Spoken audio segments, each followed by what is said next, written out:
Plusieurs fois par semaine, Chantal Lamour retourne au collège. Elle est diététicienne, elle travaille pour la Sécurité sociale des Hauts-de-Seine. Elle vient parler avec les enfants d'un des plus gros problèmes de santé de notre époque, la malbouffe.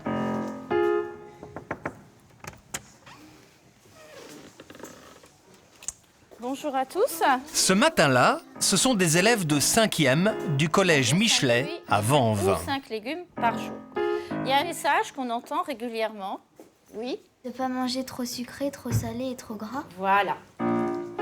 Manger gras, ce n'est pas bon pour la santé. Ce message-là, les élèves le connaissent.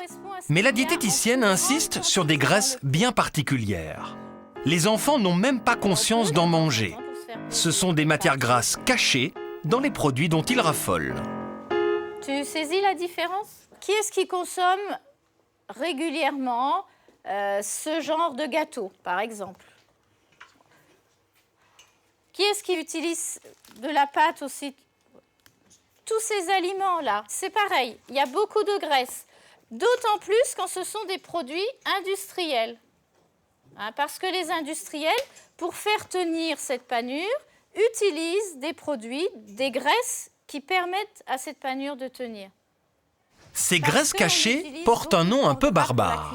Ces graisses, elles ont un autre nom. Alors ça va être encore plus compliqué pour vous. On les appelle aussi les acides gras trans. Les acides gras trans, ces enfants en mangent chaque jour, mais ils n'en ont jamais entendu parler. La plupart des adultes non plus. Les acides gras trans, c'est une graisse magique, créée en laboratoire, on en trouve partout.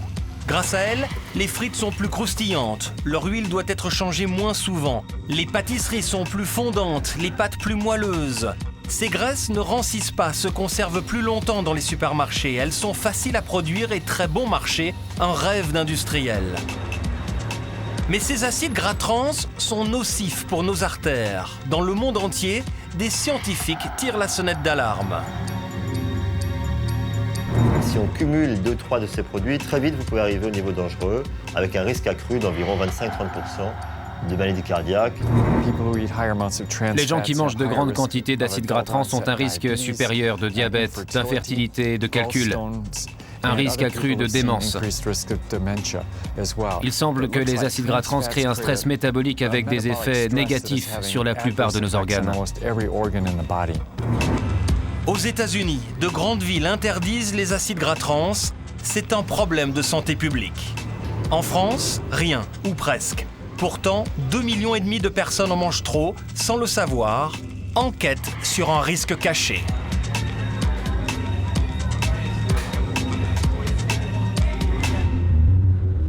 En France, plusieurs industriels fabriquent des acides gras trans, mais le sujet est tabou. Embarrassés, tous les industriels ont refusé de nous ouvrir leurs usines. Pour filmer la production de ces graisses trans, il faut se rendre en Belgique, à quelques kilomètres de Gand. Fuji Oil est une multinationale japonaise, l'un des leaders mondiaux des matières grasses. Ici, on a une spécialité, on produit des huiles solides pour l'industrie alimentaire. L'usine transforme l'huile classique en huile acide gras trans en injectant de l'hydrogène. Tout se passe dans cette tour, haute de 4 étages, à l'intérieur d'un immense réservoir.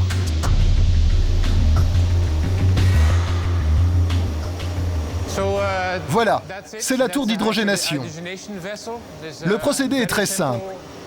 L'huile est chauffée à 200 degrés, elle réagit avec l'hydrogène, et c'est comme ça qu'elle devient plus ou moins solide.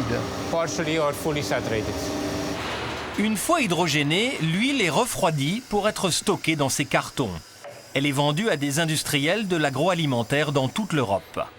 L'huile, transformée en graisse plus ou moins épaisse, sera utilisée pour faire des biscuits et des pâtisseries que nous retrouverons dans nos supermarchés. Résumons, l'huile arrive sous forme liquide. Après avoir été hydrogénée, elle devient solide. Seulement voilà, si on mange trop de cette huile riche en acides gras trans, elle est dangereuse pour notre santé. Aux États-Unis, des scientifiques ont examiné l'alimentation et l'état de santé de 100 000 femmes américaines pendant 10 ans. Les résultats ont été analysés par les nutritionnistes de l'université américaine de Harvard. En examinant nos données sur 10 ans, nous avons découvert que les femmes qui consomment le plus d'acides gras trans ont un risque supérieur de maladie cardiaque. On a aussi observé un risque accru de diabète, de calcul biliaire, d'infertilité et la liste s'allonge. Concrètement, les acides gras trans ont une double action dans notre corps. Ils augmentent le mauvais cholestérol et diminuent le bon. Ce mauvais cholestérol s'accumule, il obstrue nos vaisseaux sanguins. Les conséquences sont dramatiques, cela provoque des crises cardiaques et des infarctus. Nous avons fait des estimations du nombre de personnes qui meurent de l'excès des acides gras trans aux États-Unis. En utilisant la méthode de calcul la plus prudente, nous arrivons au chiffre de 30 000 morts prématurées par maladie cardiaque chaque année. Mais nos études épidémiologiques à long terme montrent que ce chiffre peut atteindre 50 000 ou 100 000 morts prématurées chaque année. Jusqu'à 100 000 morts par an du fait de l'excès d'acides gras trans.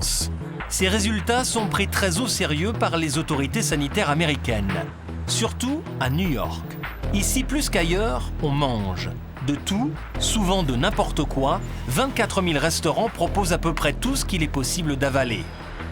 Le service de santé de la mairie de New York a donc décidé de réagir. C'est ici qu'on a interdit le tabac dans tous les lieux publics. Les acides gras trans sont leur nouvel ennemi. La mairie a inondé la ville de brochures pour expliquer comment limiter la consommation d'acides gras trans, en anglais, en espagnol, en chinois. Mais informer n'a servi à rien, elle a alors décidé de voter une loi pour les interdire. Les alternatives sont parfaitement viables. Ces graisses sont artificielles, dangereuses, elles n'ont pas besoin d'être dans la nourriture. Donc nous avons décidé d'exiger leur retrait des restaurants. Qui vote pour? Contre? Abstention? La motion est adoptée, merci. La loi a été votée à l'unanimité. Depuis le 1er juillet, tous les restaurants qui utilisent encore des huiles contenant des acides gras trans doivent payer une amende de 2 000 $. C'est peu, mais leur nom risque d'être publié sur le site internet de la ville. Une mauvaise pub. Les restaurants ont d'abord réagi vivement contre cette interdiction. Charles Hunt, dit Chuck, est le président du lobby des restaurateurs de l'État de New York. Ici, il connaît tous les politiques, il a pris la tête de la résistance. Cette loi, c'est comme une nounou qui dit aux enfants ce qu'ils doivent faire. Aux États-Unis, les graisses trans ne sont pas illégales. Elles ne sont pas bonnes pour la santé, mais elles sont autorisées. Alors, tant qu'il n'y a pas de décision de les rendre illégales, tant qu'elles ne sont pas totalement interdites partout, pourquoi la mairie de New York nous demande à nous de les interdire ? Laissons les restaurants, les services de santé informer les gens pour qu'ils choisissent ce qu'ils mangent, mais ne décidons pas à leur place. Décider à la place de ses clients, c'est le choix du Martinique Café. C'est l'un des rares restaurants qui a accepté de parler des acides gras trans. Au pays des avocats et des procès, difficile d'admettre qu'on a servi des graisses dangereuses pendant des années. Le Martinique, lui, a été un précurseur. Plusieurs mois avant l'interdiction, il a modifié toutes ses recettes pour s'afficher en vitrine comme l'un des premiers sans trans de New York. Nous avons mis un panneau en vitrine 6 mois avant que la loi ne soit votée à New York. Ça a vraiment été un avantage marketing. On était en avance sur les autres, ça nous a permis d'attirer plus de clients ici.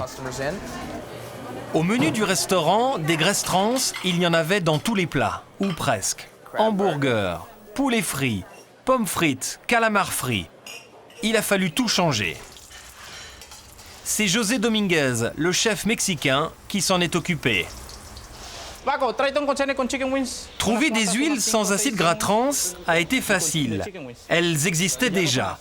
Mais il a fallu adapter les dosages et recalculer tous les temps de cuisson. Avant, ici, vous utilisiez de l'huile avec des acides gras trans? Oui, on a dû la changer. Maintenant, celle-là est meilleure pour votre santé. On a dû utiliser un autre type d'huile. Le goût est différent, mais c'est meilleur pour la santé.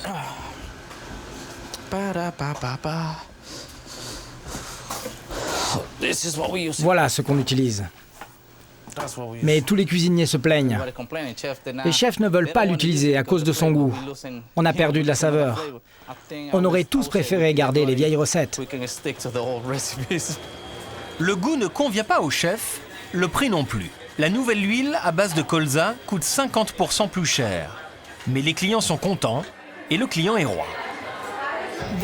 Ce sont des graisses que les gens ne devraient pas manger. C'est mauvais pour la santé. On fait attention à ce que l'on mange depuis longtemps. Je pense qu'il faut imposer des règles aux gens. C'est pour cela que la loi a été votée. Il faut forcer les gens à bien manger. Dans les restaurants de New York, l'interdiction des acides gras trans, ça marche.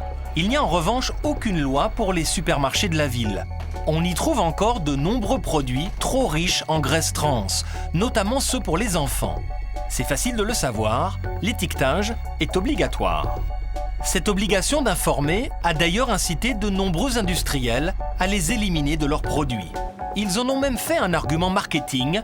Des étiquettes sans graisse trans fleurissent dans tous les rayons. Aux États-Unis, la guerre contre les acides gras trans est en train d'être gagnée. Pendant ce temps-là, en France, rien, ou presque. Personne ne connaît ces graisses. Je suis désolée, les acides gras peut-être, mais alors transaminase... Personnellement, j'en ai aucune idée. Non, des acides gras, non. Trans, c'est quoi? Je connais les oméga, les machins, les trucs, mais je connaissais pas ça.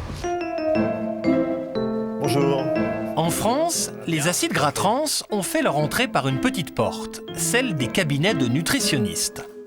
Ce patient est suivi pour des problèmes cardiaques. Il doit notamment surveiller sa consommation en graisse trans.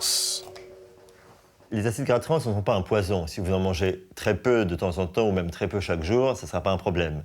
Mais cela dit, avec les acides gras trans, très vite, le seuil dangereux arrive. Ça ne veut pas dire par là qu'il ne faudrait jamais prendre des viennoiseries, mais ça serait bien de ne pas cumuler à la fois steak frites, viennoiseries, biscuits. Tout ça, ça fait beaucoup à la fin. Est-ce que c'est parce qu'on mange un produit ou deux produits avec des acides gras trans que c'est mauvais, ou il faut en manger beaucoup pour que ça devienne nocif pour la santé?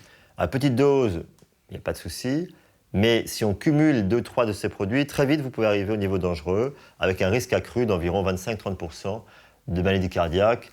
C'est vraiment pas la peine de prendre ce risque, surtout qu'on peut faire autrement. Un seul organisme public en France s'est intéressé à ce problème. C'est l'Agence de sécurité sanitaire des aliments, l'AFSA. Le docteur Irène Margaritis est directrice de l'évaluation des risques nutritionnels. Il y a 2 ans, son service a publié un rapport de 216 pages sur les risques et les bénéfices pour la santé des acides gras trans. Il est d'abord rassurant. Les Français consomment moins d'acides gras trans artificiels que les Américains. Chez nous, on mange peu de fritures. Mais le rapport révèle que 5% de la population française adulte présente une consommation excessive d'acides gras trans. 2,5 millions de personnes qui en mangent trop sans le savoir. Plus inquiétant, 10% des garçons âgés de 12 à 14 ans en consomment autant que les petits Américains. Il se trouve qu'en fait, ces adolescents consomment beaucoup d'acides gras trans du fait que leurs habitudes alimentaires sont très orientées vers la consommation de snacks, de pizzas, de viennoiseries et de produits qui contiennent de très fortes teneurs en acides gras trans.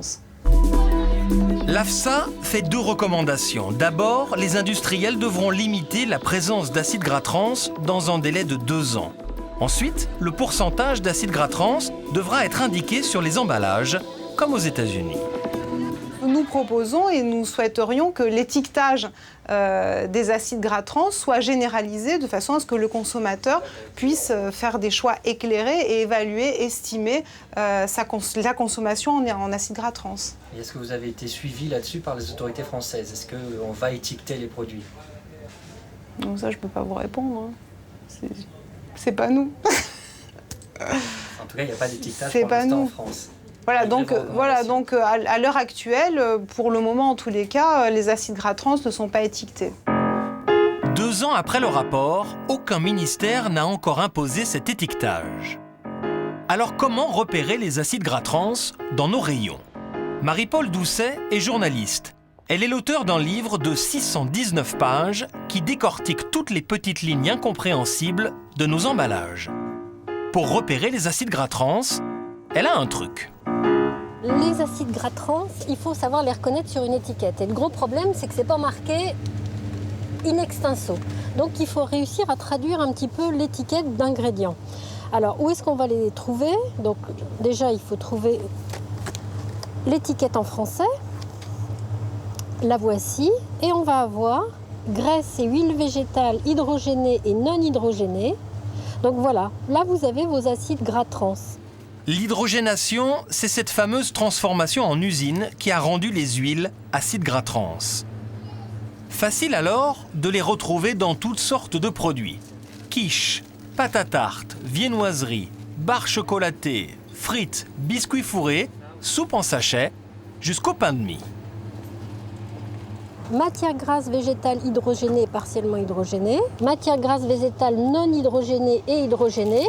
Bon, là encore, une nourriture pour enfants, des gaufres moelleuses avec huile végétale et huile végétale hydrogénée. C'est mou, c'est gras et ça se conserve.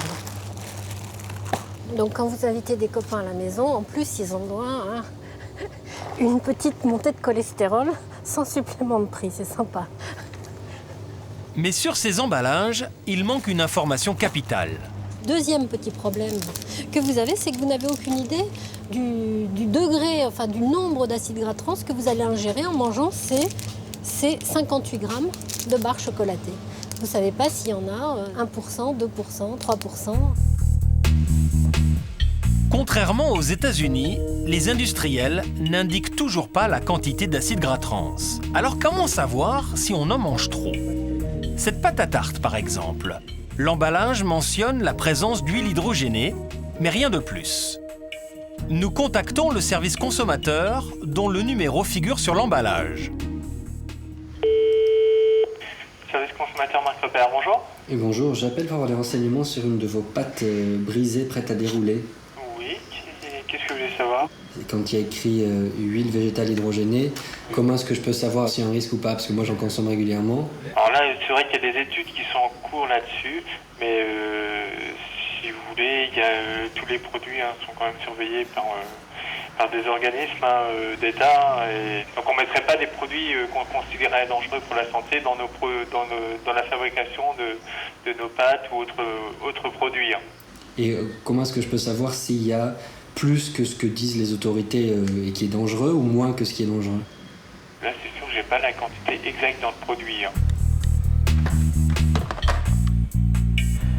Impossible donc d'avoir la teneur d'acides gras trans. Pour la connaître, nous avons emmené la pâte à tarte et 20 autres produits dans la Marne. C'est là que se trouve Inzo, un laboratoire indépendant spécialisé dans les produits alimentaires. Croissants, gâteaux, biscottes, soupe en sachet, glaces, barres chocolatées, pain de mie et bien sûr la pâte à tarte. Tous ces emballages mentionnent des huiles hydrogénées. L'analyse est complexe, elle demande une longue journée de travail. Verdict. Sur les 20 produits que nous avons analysés, 4 sortent du lot en termes de teneur et surtout dépassent la teneur maximale recommandée par l'AFSA. Parmi ces 4 aliments, il y a la pâte à tarte, 30% au-dessus des recommandations de l'AFSA, l'Agence de santé des aliments. Plus grave, ce gâteau Savane de Brossard, 170% au-dessus de la dose maximum. Si les recommandations étaient appliquées, ces 4 produits ne pourraient pas être vendus en France. Est-ce que vous avez l'impression que les industriels sont sensibilisés à ces questions de concentration d'acides gras trans et de risque?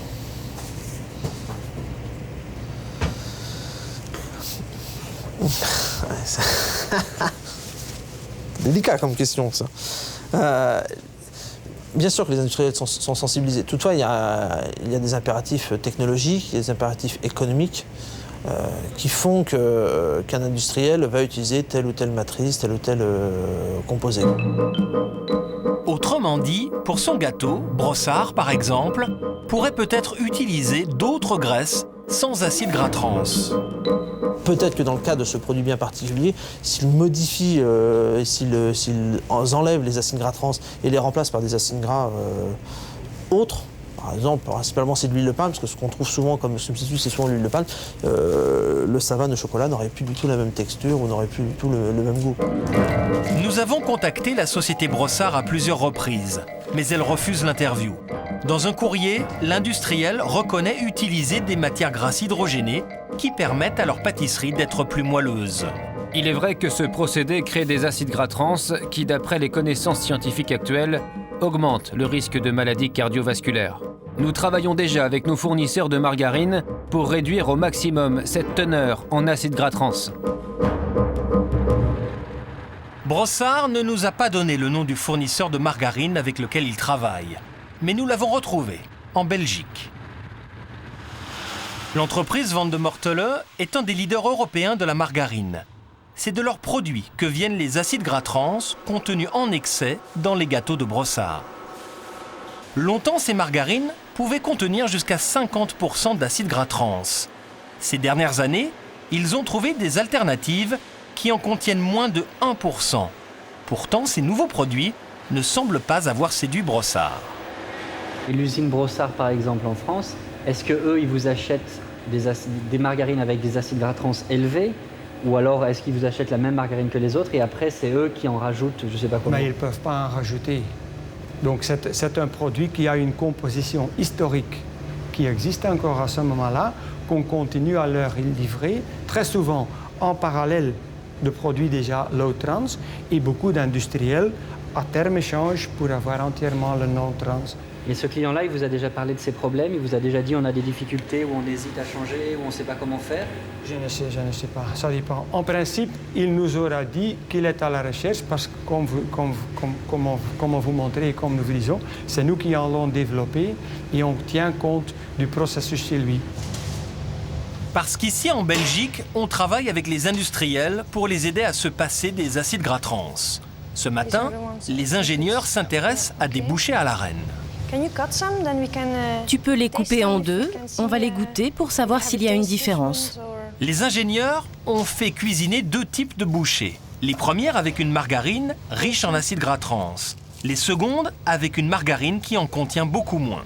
Leur objectif, c'est d'arriver à ce que les deux bouchées aient le même goût et la même texture. Je pense que le consommateur ne verra pas de différence entre les bouchées, quel que soit le type de margarine. C'est une bonne alternative. Enlever les acides gras trans sans changer le goût, c'est compliqué. L'équipe belge n'y arrive pas encore avec cette crème, utilisée pour des biscuits, tartes et gâteaux.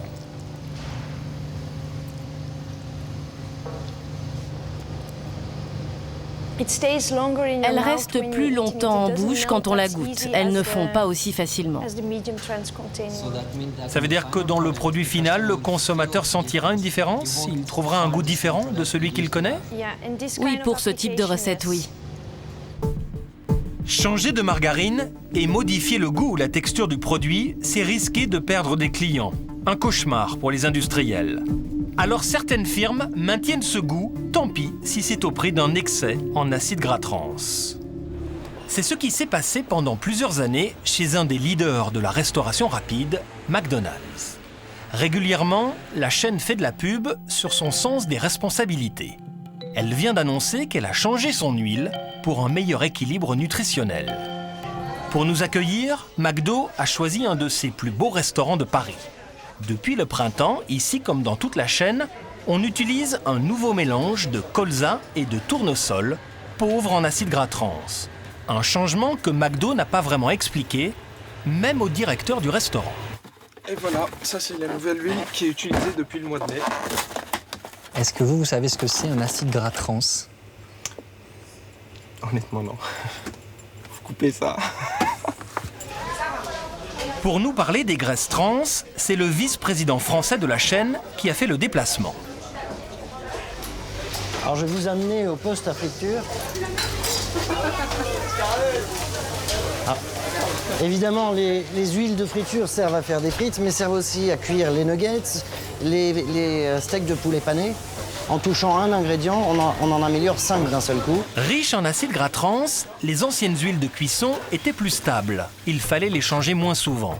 En 2002, sous la pression des consommateurs américains, McDonald's admet que ces huiles sont dangereuses et s'engage à les changer.